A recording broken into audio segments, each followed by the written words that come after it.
La police scientifique ramasse ce qu'il reste d'éléments utiles pour l'enquête, quelques heures seulement après l'attentat. Tôt ce matin, un terroriste dirige son véhicule vers l'hôtel Sophie, l'un des plus grands hôtels de Bouira. À la dernière minute, le véhicule change de trajectoire et heurte un bus transportant les travailleurs algériens d'une société canadienne. Voici ce qu'il reste du quart des employés. 12 morts, tous algériens. L'autre attentat s'est produit quelques minutes plus tôt et visait le secteur militaire de la ville, faisant plusieurs blessés. Tous évacués vers les hôpitaux les plus proches.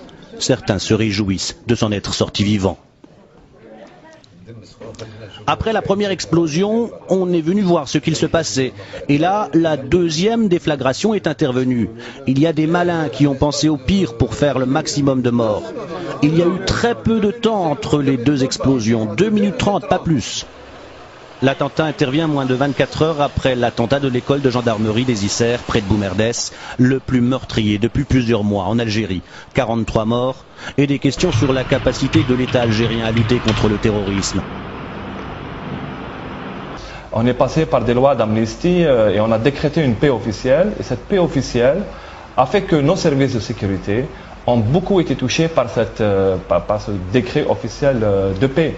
On demande aux gens de ne plus se considérer comme en état de guerre depuis les années 2000. Or, on voit maintenant que le terrorisme revient avec de nouvelles méthodes et on a l'impression qu'on n'est pas du tout préparé du côté de l'État algérien à cela. De nouvelles méthodes qui ressemblent étrangement aux techniques utilisées par Al-Qaïda en Irak. Reste une police sur le qui-vive et une population déboussolée.